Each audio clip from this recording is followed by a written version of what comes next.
वंदे मातरम। मैं विजय ठाकरे आपका स्वागत करता हूं स्टेप अप एकेडमी पर। आज हम लोग बात करने वाले हैं क्लास 12th के जो स्टूडेंट्स हैं, मैं लेके आया हूं उनके लिए कुछ खास। हम लोग बात करने वाले हैं आईडी के चैप्टर नंबर 1 की, जो है on the eve of independence. ये एक चैप्टर है जो आपको बता देगा कि इंडिया 1947 के पहले कैसे था, क्या क्या कंडीशंस थी और क्या क्या चीजें हमारे साथ हुई है। नहीं तो आज हम लोग वर्ल्ड की बेस्ट इकोनॉमी होते। जैसे कहा जाता था कि इंडिया जो है सोने की चिड़िया बिल्कुल हुआ करता था भाई, बट धीरे धीरे करके चिड़िया बच गई, सोना चला गया। ये बात मेरी याद रखिएगा एग्जाम तक के। तो चलिए आज हम लोग बात करने वाले क्वेश्चन आंसर्स की, जो कि आपके इंटरनल जो वैल्यूएशन होने वाला है उसमें सबसे इंपॉर्टेंट है दोस्तों। तो पीरियोडिक टेस्ट, इंटरनल और आपका जो यूनिट टेस्ट आने वाला उसके लिए मैं लेके आया हूं आपके पास। आज टॉपिक जो है हमारा शॉर्ट आंसर टाइप क्वेश्चन है। तो चलिए सफरनामा मैं स्टार्ट करूंगा दोस्तों यहाँ पे। तो क्वेश्चन नंबर 1 पे हम लोग आते हैं। पहले क्वेश्चन को अच्छे से समझेंगे, then we are move to the answers. और आंसर्स भी अप टू द मार्क लिखना है। जितना पूछा गया है उतना ही लिखना, उससे ज्यादा नहीं लिखना। यहीं से प्रिपरेशन स्टार्ट होती है आपके बोर्ड एग्जामिनेशन की। यहां से एक एक स्टेप चलोगे, सक्सेस जोन में जाते चले जाओगे। चलिए यहां से स्टार्ट करते हैं क्वेश्चन नंबर 1 से। Discuss the land settlement system introduced under the British rule. अगर यहां पे पूछ रहे हैं कि भैया लैंड सेटलमेंट सिस्टम कैसा था ब्रिटिश रूल के टाइम पे, तो हम लोगों को यह समझ में आना चाहिए कि ब्रिटिशर्स ने रूल एग्जैक्टली कब से स्टार्ट करना शुरू कर दिया था। तो पहली जो बैटल हुई थी 1757, जिसका नाम है बैटल ऑफ प्लासी। सिराजुद्दौला यहां पे हट जाते हैं नवाब की पोस्ट से और मीर जाफर आ जाते हैं। उनको हटाने वाले जो रहते हैं वो रहते हैं रॉबर्ट क्लाइव।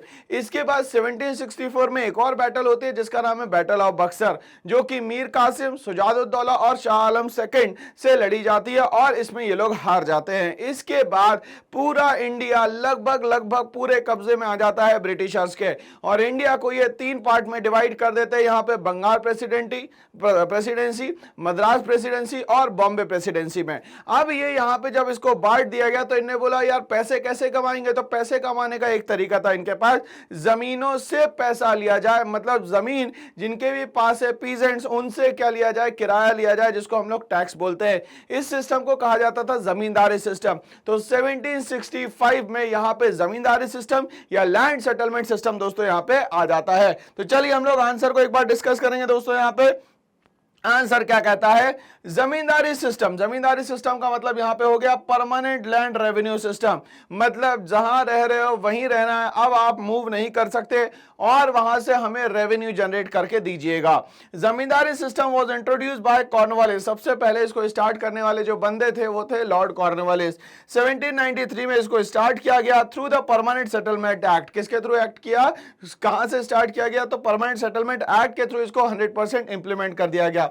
बट ये कहीं ना कहीं स्टार्ट हो चुका था 1765, जैसे ही बैटल ऑफ बक्सर यहां पे समाप्त होती है और यहां पे जमींदारी सिस्टम लगभग इंप्लीमेंट कर दिया जाता है। It was introduced in the provinces of Bengal, Bihar and Orissa and Varanasi. तो ये कौन कौन से एरिया में इसको इंप्लीमेंट करा गया, तो पहले करा गया बंगाल में, बंगाल जो कि ब्रिटिशर्स की कैपिटल हुआ करती थी।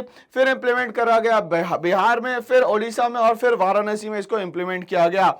Also known as the permanent settlement. इसी जमींदारी सिस्टम को परमानेंट सेटलमेंट सिस्टम भी कहते हैं हम लोग यहाँ पे। Zamindars were recognised as the owners of the land. और जमींदार्स को मान लिया गया कि ये ओनर ऑफ द लैंड है, और उनके अंडर में पीजेंट्स है, जिनको कि इन लोगों ने जमीनें किराए पे दे रखी थी। क्योंकि जमींदार तो खेती करते नहीं थे। खेती कौन करता था दोस्तों यहाँ पे, तो पीजेंट्स यहाँ पे खेती करते थे। नेक्स्ट क्वेश्चन पे हम लोग स्विच करते हैं दोस्तों। यहाँ पे बोलता है how did commercialisation of agriculture resulted in famine. अब ये कमर्शियलाइजेशन ऑफ एग्रीकल्चर का मतलब क्या होता है भाई, देखिए मुझे खेती करनी है, खेती करने के लिए कुछ ना कुछ तो उगाना पड़ेगा भाई, कुछ ना कुछ लगाना पड़ेगा, ठीक है ना। तो सीड्स को मैंने सो कर दिया, मतलब लगा दिया, अब मैं हार्वेस्ट करूंगा। तो यहाँ पे 2 टाइप की चीजें आएगी, यहाँ पे 2 टाइप के क्रॉप आएंगे। एक वो क्रॉप जो हम लोग यूज कर सकते हो, इनटेक कर सकते हो, जैसे कि हम लोग यहाँ पे जूट ले सकते हैं, कॉटन ले सकते हैं और इंडिगो ले सकते हैं और सिल्क ले सकते हैं। अगर इन सब की मैं बात करता हूं तो आपको समझ में आ रहा है उसका यूज कर सकते हैं, इनटेक नहीं कर सकते। बट यही मैं वीट की बात करता हूं, यही मैं ज्वार की बात करता हूं, बाजरा की बात करता हूं, ग्राउंडनट की बात करता हूं, सोयाबीन की बात करता हूं, इन सबको मैं इनटेक कर सकता हूं। तो ऐसे गुड्स जिनको मैं इनटेक कर सकता हूं, ऐसे क्रॉप जिसको मैं इनटेक कर सकता हूं, उनको कहा जाता था यहाँ पे फूड क्रॉप। और जिनको मैं यूज कर सकता था मार्केट के लिए, उसको मैंने कहा यहाँ पे कैश क्रॉप। ब्रिटिशर्स ने फोकस किया बहुत बहुत ज्यादा कि आप लोग यहाँ पे ज्यादा से ज्यादा कैश क्रॉप लगाए, मतलब कमर्शियल क्रॉप लगाए, ताकि ब्रिटिशर्स की जो इंडस्ट्रीज स्टार्ट हो रही है, ब्रिटेन में इंडस्ट्रियलाइजेशन हो रहा है, उसके लिए रॉ मटेरियल की अवेलेबिलिटी हो पाए यहाँ पे। तो यहाँ से कहा गया कि हम लोग एक फीडर इकोनॉमी है जो कि रॉ मटेरियल देने का काम करेंगे ब्रिटिशर्स को, और ब्रिटिशर्स उसके बदले में हम लोगों को क्या देंगे, फाइनल गुड्स देंगे। इस तरीके से हमारी जो हैंडीक्राफ्ट इंडस्ट्री है या जो हमारी लोकल इंडस्ट्री है वो पूरी तरीके से खत्म हो जाएगी। तो ब्रिटिशर्स ने कहीं ना कहीं फोकस किया काय पे, कमर्शियलाइजेशन ऑफ एग्रीकल्चर पे, जिससे इंडियंस के पास पैसा तो आ जाए मगर हमारी लैंड धीरे धीरे करके बैरन में कन्वर्ट हो जाए, मतलब इसकी फर्टिलिटी जो है दोस्तों कम हो जाए। यहाँ पे commercialisation means producing crops. Commercialisation का मतलब सीधा सीधा होता है क्रॉप को तो प्रोड्यूस करना है, बट किसके लिए, for market, not for own use. या तो हम लोग इसको सब्सिस्टेंस क्रॉपिंग नहीं कह सकते, क्यों, क्योंकि हम लोग अपने यूज के लिए इसको लगा नहीं रहे हैं। So now instead of producing food crop, they are producing cash crop। तो क्या करने लग गए, उन लोगों ने फूड क्रॉप को छोड़ दिया लगाना और कैश क्रॉप को लगाना यहाँ पे शुरू कर दिया, which were use by the British industry. और ये जो कैश क्रॉप लगा रहे हो एज अ रॉ मटेरियल, ये यूज कर रही है यहाँ पे ब्रिटिश की इंडस्ट्री जितनी भी है।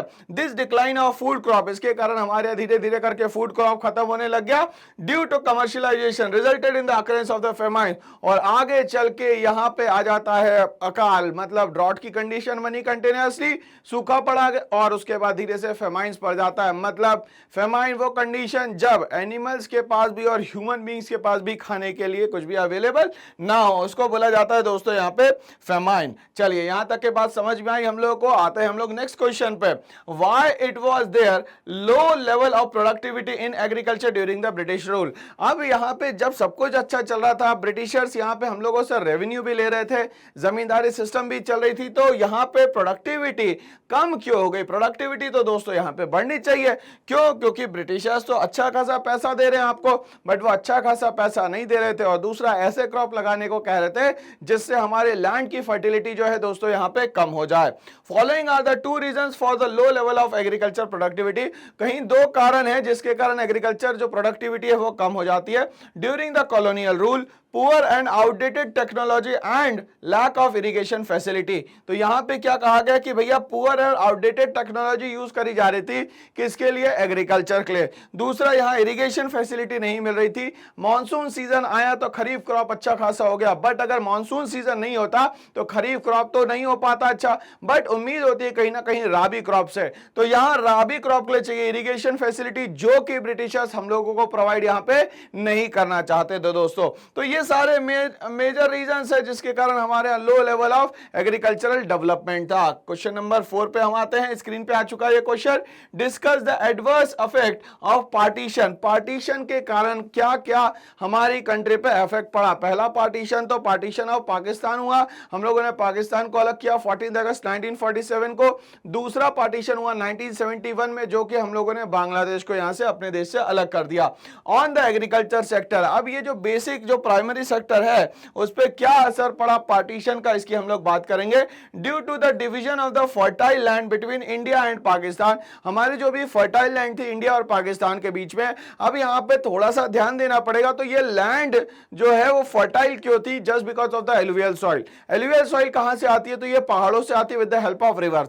और यहां पे देखा जाए तो नॉर्थ वेस्ट एरिया में हमारी एक रिवर है जिसका नाम है इंडस। इसकी बहुत सारी ट्रिब्यूटरीज है, जैसे बीज हो गई, सतलज हो गई, चेनाब हो गई, रावी हो गई, ये सारी की सारी इसकी क्या है, ट्रिब्यूटरीज है, ठीक है। तो ये डिस्ट्रीब्यूट होके जो हमारे पास सॉइल थी, फर्टाइल सॉइल, वो इंडिया में आती थी। पाकिस्तान और इंडिया उस समय एक हुआ करता था, तो 70% जो लैंड है ऑफ फर्टाइल वो जा चुका है पाकिस्तान में, रिवर भी वहां जा चुकी है, इसीलिए कहीं ना कहीं ये हमारे लिए ड्रॉबैक है। बट 30% में भी हमारा परफॉर्मेंस एक्स्ट्रा ऑर्डिनरी है। पंजाब जो हमारा स्टेट है, पंजाब मतलब 5 नदियों का जहां से पानी आता है उसको बोला जाता है पंजाब। तो यहाँ एलुवियल सॉइल होने के कारण आज भी हमारे यहाँ प्रोडक्टिविटी बहुत अच्छी है। तो कहीं ना कहीं पंजाब पूरे इंडिया को खाना खिला सकता है, इतनी उसकी अच्छी प्रोडक्टिविटी अवेलेबिलिटी है। बट इंडिया और पाकिस्तान जैसे ही अलग हुआ तो क्या असर हुआ भाई, there was a deficiency in the production of food grain. अब फूड ग्रेन्स होने लग गए कम, क्योंकि वहां पे मेनली होता है राबी क्रॉप। क्यों? क्योंकि इरिगेशन फैसिलिटी अच्छी है और दूसरा रिवर अच्छी चल रही है in the country along with the shortage in food. अब यहाँ पे फूड ग्रेन तो अवेलेबल हो गए कम, बट यहाँ पे फूड भी जो अवेलेबिलिटी थी शॉर्टेज होने लग गई इसकी। India also face the shortage in producing raw cotton and raw jute. इसके कारण कॉटन की अवेलेबिलिटी भी कम हो जाती है और जूट भी धीरे धीरे करके हमारे यहाँ कम होने लग जाता है। तो ये कहीं ना कहीं एडवर्स इफेक्ट थे just because of the partition. Next बात करते हैं decline of the handicraft industry. Handicraft industry वो इंडस्ट्री होती है जहां पे मैनुअल वर्क किया जाता है, हाथों से चीजें बनाई जाती है, और इसमें इंडिया नंबर 1 था। इंडिया के लोग इतनी शानदार चीजें बनाते थे कि rest of the world India पे डिपेंडेंट था प्रोडक्ट के लिए, एक्सचेंज के लिए, गुड्स और सर्विसेज के लिए। Handicraft industry adversely affected the Indian economy. Comment. अब आपको बताना है कि हैंडीक्राफ्ट इंडस्ट्री जो एडवर्सली अफेक्ट होती है, अब इसके पीछे रीजन क्या है, आप अपने शब्दों में बताइए। अपने शब्दों में हम बताने की कोशिश करें। Under the British rule like agriculture India could not develop a good industrial base. जब हम लोग एग्रीकल्चर अच्छा नहीं बना पाए, जो कि हमारी बेसिक इंडस्ट्री थी, बेस था हमारा, क्योंकि ब्रिटिशर्स की प्लान्स और पॉलिसीज कुछ ऐसी थी कि हम लोग ग्रो नहीं कर पाए। इसी तरीके से उन लोगों ने इंडस्ट्रियल बेस भी नहीं बनने दिया। क्यों? क्योंकि अगर ये दोनों बेस अगर हम लोग बना लेते तो हम लोगों के डिपेंडेंसी जो ब्रिटिशर्स पे थी वो 0% हो जाती और ब्रिटिशर्स को यहां से भागना पड़ता। दोस्तों, the country faced a poor state of industrial sector. तो कंट्री अब बहुत बुरी स्थिति में आ गई और उसको इंडस्ट्रियल सेक्टर में बहुत बुरी चीजें फेस करनी पड़ी। During the colonial rule the Indian handicraft industries was systematically destroyed. हमारी इंडस्ट्रीज को धीरे धीरे करके क्या करा गया, डिस्ट्रॉय किया गया। क्योंकि हमें पता है कि इंडिगो जो है, इंडिया की जो मॉडरेट क्लाइमेट कंडीशन है उसमें हो सकता है, बट अगर यूरोप की कंडीशन में हम लोग बात करें तो ये वहां पर नहीं हो सकता, और अगर हो भी रहा है तो वो इंफीरियर क्वालिटी का हो रहा है, जो कि न तो पेपर इंडस्ट्री में काम आ रहा है ना तो डाइंग इंडस्ट्री में कहीं पे काम आ पा रहा है। इसीलिए इन लोगों ने बोला कि यार इंडिया का रॉ मटेरियल अच्छा है, अगर ये लोग हमें रॉ मटेरियल देना लग जाएंगे तो रेस्ट ऑफ द वर्ल्ड को हम लोग आसानी से प्रोडक्ट बेच पाएंगे। यहाँ पे the Indian handicraft industries were systematically destroyed. इसलिए इंडियन इंडस्ट्री को धीरे धीरे करके इन्हें डिस्ट्रॉय करना शुरू कर दिया by the British government. They did not allow the modern industrial base to come up. और वो नहीं चाहते थे कि यहाँ पे हमारे यहाँ मॉडर्न इंडस्ट्रियल बेस बने या हमारे यहाँ इंडस्ट्रियलाइजेशन हो, क्योंकि हम लोग अगर सेल्फ रिलायंट हो गए तो ब्रिटिशर्स को जाने में इंडिया से समय नहीं लगेगा। तो उनने कहीं ना कहीं लैक ऑफ टेक्नोलॉजी रखा, लैक ऑफ नॉलेज रखा, ताकि हम लोगों को चीजें पता ना चले और हम लोग इसी को बेस्ट मानते हुए चले। तो ये कहीं ना कहीं कारण थे कि हैंडीक्राफ्ट इंडस्ट्री को यहाँ पे हमारे यहाँ खत्म किया गया। नेक्स्ट क्वेश्चन पे हम लोग आते हैं। क्वेश्चन नंबर 6 हम लोगों से कहता है दोस्तों, what do you mean by capital goods industry. ऐसी कौन सी इंडस्ट्री है जो दूसरे गुड्स को बनाने में हेल्प करती है, उन इंडस्ट्री को कहा जाता है capital goods industry. For example swing machine, जो कपड़े सिलने वाली मशीन होती है, उसमें रॉ मटेरियल इस्तेमाल होता है ताकि फिनिश गुड्स बनाया जा सके। ऐसी इंडस्ट्री जो दूसरे गुड्स को प्रोड्यूस करने में हेल्प करती है उसको कहा जाता है दोस्तों capital goods industry. Okay, discuss the status of such industry during the British rule. Britishers ने हमारी मदद तो करी, बट कैपिटल गुड्स में स्पेयर पार्ट्स बनाने के लिए हमें सिर्फ वो मशीनरी दी, इसके अलावा यहाँ पे कोई भी किसी भी तरीके के हेल्प नहीं हुई। Capital goods industry refers to the industry that produces goods such as machines, tools and more that are further capable of producing consumer goods। ऐसी सारी इंडस्ट्री जो कि आपको कहीं ना कहीं मशीन्स, टूल्स और उससे ज्यादा चीजें बना के देती है, बट ये कहीं ना कहीं कंज्यूमर गुड्स के लिए हेल्प करती है, प्रोड्यूस करने के लिए चीजें। The primary objective of the British rulers was to develop such an industry। Britishers का मेन मुद्दा यह था कि एक ऐसी इंडस्ट्रीज बनाई जाए in India that would never be able to compete with the British industry। बनाए गुड्स कोई दिक्कत नहीं है, मगर ऐसे गुड्स न बनाए जो ब्रिटिश इंडस्ट्री को compete कर सके। मतलब हम लोग फिनिश गुड्स कभी बना ही ना सके, फाइनल गुड्स कभी बना ही ना सके, हम लोग सिर्फ और सिर्फ कौन से गुड्स बना सके, स्पेयर पार्ट्स वाले गुड्स बना सके या एसेसरीज बना सके। फाइनल गुड्स हम लोग यहाँ पे नहीं बना सके। ये चाहते थे कौन भाई, ब्रिटिशर्स। यहाँ पे नेक्स्ट हम लोग क्वेश्चन पे आते हैं, स्क्रीन पे आ चुका है question number 7। Right A short note on drain of India's wealth during the British rule. India का जितना भी पैसा था, संपत्ति थी, सब उठ के कहां चला गया, ब्रिटेन चला गया। कैसे चला गया, क्या कारण था, इसकी हम लोग बात करेंगे, डिस्कशन करेंगे भाई। चलिए, the drain of wealth theory was propounded bye दादा भाई नौरोजी। पहली बार यह बताया गया कि भाई इंडिया से, हमारे यहां से बहुत ज्यादा पैसा जो है ब्रिटेन जा रहा है और ब्रिटेन में सब कुछ आलीशान बन रहा है, सब बढ़िया बन रहा है, मगर इंडिया में कुछ नहीं हो पा रहा। ये कब की बात है? तो 19th सेंचुरी की बात है, मतलब लगभग 1801 से लेके 1899 के बीच की बात है। During the colonial period the British exploited the Indian sources. India के जितने भी सोर्सेस ऑफ इनकम थे उन सब को एक्सप्लॉइट किया गया और यहां से पैसा कमा के सिर्फ ब्रिटिशर्स यहां से चले गए। The Indian sources and their prime motive to conquer India. और उनका प्राइम मोटिव था कि इंडिया पे सिर्फ कब्जा करके रखो, क्योंकि इंडिया से अच्छी लोकेशन पूरे वर्ल्ड में किसी के भी पास नहीं है। Was that they could make it a source for cheap raw material for their own industry. ये इसीलिए अच्छा है क्योंकि यहां पे एग्रीकल्चर अच्छी है और एग्रीकल्चर जो हमारे प्राइमरी सेक्टर का पार्ट है, वहां पे एग्रीकल्चर सेक्टर आपको maximum to maximum raw material provide करता है। तो अब ये रॉ मटेरियल प्रोवाइड करेगा तो इंडिया अगर इनके हाथ से निकल गया तो ब्रिटेन की जो भी इंडस्ट्रीज है, ब्रिटिश इंडस्ट्रीज जितनी भी है, उनको रॉ मटेरियल कौन देगा, और वो भी इतना सस्ता। हमारे यहां तो इलिटरेसी इतनी ज्यादा थी कि लोगों को जितना पैसा दिया जाए उतने में वो लोग खुश हो जाते थे। तो इस तरीके से दादा भाई नौरोजी ने बताया कि इंडिया का पैसा किस तरीके से इंडिया से निकल के ब्रिटेन चला जाता है। दोस्तों आगे बात करते हैं हम लोग नेक्स्ट क्वेश्चन की। Mention two important features of India's occupational structure during British period. Occupational structure का मतलब ये होता है कि उस समय किस तरीके का काम किया जाता था। तो हमारे पास तीन सेक्टर्स होते हैं दोस्तों, प्राइमरी, सेकेंडरी और टर्शरी। प्राइमरी सेक्टर वो सेक्टर होता है जो रॉ मटेरियल प्रोवाइड करने का काम करता है। सेकेंडरी सेक्टर वो होता है जो रॉ मटेरियल को कन्वर्ट करता है फिनिश गुड्स में, और टर्शरी सेक्टर वो होता है जो इन गुड्स को सोल्ड आउट करने का काम करता है मार्केट में। तो किस तरीके के लोग काम कर रहे थे, किस इंडस्ट्री में, किस सेक्टर में, हम लोगों को वो बात करनी है। यहाँ पे mention two important features of India's occupational structure during British period. क्या यहाँ पे बहुत अच्छा काम कर रहे थे हमारे लोग। 70 to 75% of India's working population was involve with agriculture sector. कहीं ना कहीं देखा जाए तो 70 से 75% लोग डायरेक्टली और इनडायरेक्टली जो है डिपेंड थे सिर्फ और सिर्फ यहाँ पे एग्रीकल्चर पे। मतलब कि दोस्तों प्राइमरी सेक्टर पे डिपेंडेंट थे। 10% were engage in the manufacturing sector and 15 to 20% were in the service sector. 10% ही यहाँ पे मैन्युफैक्चरिंग सेक्टर में थे। क्यों? क्योंकि यहाँ इंडस्ट्रियलाइजेशन नहीं होने दिया जाता। ब्रिटिश नहीं चाहते थे कि इंडस्ट्रीज का यहाँ पे बेस जो है वो यहाँ पे बन जाए, ऐसा बिल्कुल नहीं चाहते थे। और 15 से 20% जो है चीजों को सेल, परचेज या एक्सचेंज करने में इन्वॉल्व थे। ग्रोइंग रीजनल वेरिएशन, एक प्रॉब्लम और यहाँ पे थी कि रीजनल वेरिएशन था। जैसे बंगाल में जाओगे तो जूट इंडस्ट्री की बात हो सकती है, सौराष्ट्र मतलब महाराष्ट्र, और अगर हम लोग गुजरात जाएंगे तो वहां पे कॉटन की बात हो सकती है। तो इस तरीके से हर जगह अलग अलग रीजन का अलग अलग ऑक्यूपेशन उस समय पे हुआ करता था। तो इस तरीके से लोग यहाँ पे प्राइमरी सेक्टर, सेकेंडरी सेक्टर और टर्शियरी सेक्टर में इन्वॉल्व थे। आते हम लोग नेक्स्ट क्वेश्चन पे। कहता है briefly discuss the state of roads and railway during the British rule.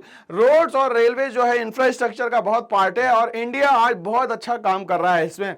Britishers ने भी रोडवेज और रेलवेज क्रिएट करे थे। रेलवेज 1850 में लेके आता है ब्रिटिशर्स का पूरा सिस्टम, बट ये लाते काय के लिए है तो मोबिलाइजिंग ऑफ आर्मी के लिए, और दूसरा मेन रीजन होता है कि रॉ मटेरियल को इंडस्ट्रीज तक के पहुंचाना है। रोडवेज भी जो थे वो ऑल वेदर रोड नहीं हुआ करते थे, वो सिर्फ और सिर्फ अर्बन एरियाज में हुआ करते थे और वो भी ब्रिटिशर्स के कनेक्टिविटी के लिए बनाए गए थे। कहीं से कहीं तक के इससे इंडियंस की हेल्प नहीं हुई, ना उनकी इंडस्ट्रीज में कोई सपोर्ट हुआ, ना एग्रीकल्चर में यहाँ पे कोई सपोर्ट हुआ। तो ये जो भी रोड्स और रेलवेज बनाए गए थे ये सिर्फ ब्रिटिशर्स की हेल्प के लिए बनाए गए थे। दोस्तों यहाँ पे हम लोगों को समझ में आ गया कि रेलवे जो है ये रीजनल बैरियर को भी यहाँ पे खत्म करता है।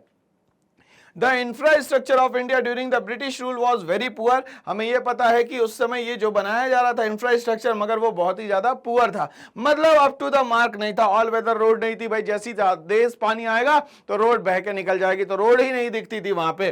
The road was very hardly constructed, बहुत कम रोड बनाई गई थी यहाँ पे। The roads that were built were used for servicing the interest of the British ruler. जो भी रोड बनाई जा रही थी सिर्फ सर्व करने के लिए बनाई जाएगी, किसको? ब्रिटिशर्स को। Rulers for mobilising the army and the shifting of the raw material from India. और अगर रॉ मटेरियल को शिफ्ट करना है उसके लिए ही रोड्स का यहाँ पे इस्तेमाल होगा कहीं ना कहीं। तो इस तरीके से हमें समझ में आ रहा है कि भाई इंडिया का फायदा कहीं से कहीं तक के नहीं होता अगर इंफ्रास्ट्रक्चर ये डेवलप करते तो। अब यहाँ पे इन लोगों ने इंफ्रास्ट्रक्चर लिमिटेड इसलिए डेवलप किया ताकि ब्रिटिशर्स का फायदा है और इंडिया का नुकसान होना शुरू हो जाए। During the British rule the most important contribution that is made was introduction of the railway. But हमारे यहाँ एक अच्छा कंट्रीब्यूशन उनका माना जाता है जो कि है railways. The railways affected the Indian economy by enabling people to travel long distances. धीरे धीरे करके रीजनल बैरियर खत्म हुआ और लॉन्ग डिस्टेंस लॉन्ग जर्नी लोग करने लग गए। तो धीरे धीरे करके अर्बनाइजेशन बढ़ा, रूरल से धीरे धीरे करके लोग अर्बन एरियाज में आने लग गए और जॉब्स भी करने लग गए। पहले सिर्फ और सिर्फ एग्रीकल्चर पे वो फोकस करते थे। It also helped in enhancing the commercialisation of the Indian agriculture. धीरे धीरे करके उनके प्रोडक्ट जो है शहरों तक के आने लग गए, उनको रेट मिलने लग गया, उनको समझ में आ गया कि जो फूड क्रॉप है उसमें पैसा ज्यादा नहीं है बट कैश क्रॉप में अगर हम लोग जाते हैं तो पैसा बहुत अच्छा खासा मिलेगा। इसीलिए अब यहाँ पे फोकस करना चालू कर दिया इन लोगों ने कैश क्रॉप पे, फूड क्रॉप को साइड कर दिया just because of the Britishers ने ऐसा कहा इसलिए उन लोगों ने करना शुरू कर दिया। चलिए हम लोग अब क्वेश्चन की बात करेंगे। Question number 10, state 3 reason for the development of the railways in India. India में ऐसे कौन से 3 कारण है जिसके लिए रेलवेज को एस्टैब्लिश करा गया? भाई ये बताना जरूरी है हमें। मगर रेलवेज तो एस्टैब्लिश करी ब्रिटिशर्स ने, तो उनका तो सोल पर्पस क्या होगा? उनका प्रॉफिट हो, बाकी सबका नुकसान हो जाए। चलिए, railways were developed by British East India company and then by the colonial British government. British East India company ने इसको एस्टैब्लिश किया और फिर कॉलोनियल गवर्नमेंट ने इसको एस्टैब्लिश करा सही से। To achieve the 3 following objectives they are to promote the commercial interest of the Britishers. उनका मेन इंटरेस्ट सिर्फ था कमर्शियलाइजेशन, और वो भी किसमें? एग्रीकल्चर सेक्टर में। और उससे क्या करेंगे? रॉ मटेरियल से जो फिनिश प्रोडक्ट बनेगा उसको या तो एक्सपोर्ट करें या तो रॉ मटेरियल को अपने इंडस्ट्रीज तक के पहुंचाने का काम करें। मिलिट्री मोटिव था कि अगर कहीं पे भी ट्रुप की जरूरत पड़ रही है तो एकदम इमरजेंसी में अगर भेजना है तो वो मिलिट्री को इधर से उधर क्या कर सके? ट्रैवल करवा सके। और कैपिटल इन्वेस्टमेंट, कहीं ना कहीं पैसा लगाया था उनने ये सोच के कि उनको आगे चल के बहुत ज्यादा इससे फायदा होगा। तो ये कहीं ना कहीं रीजन है जिसके कारण ब्रिटिशर्स ने यहां पे रेलवेज स्टार्ट करी। बट आज हमारी इंडियन रेलवे जो है बहुत अच्छे से काम कर रही है। तो ऐसी और वीडियोस के लिए बने रहिए मेरे साथ। करना है एक छोटा सा काम, इस चैनल को लाइक शेयर सब्सक्राइब करना ना भूले। Thanks for watching all.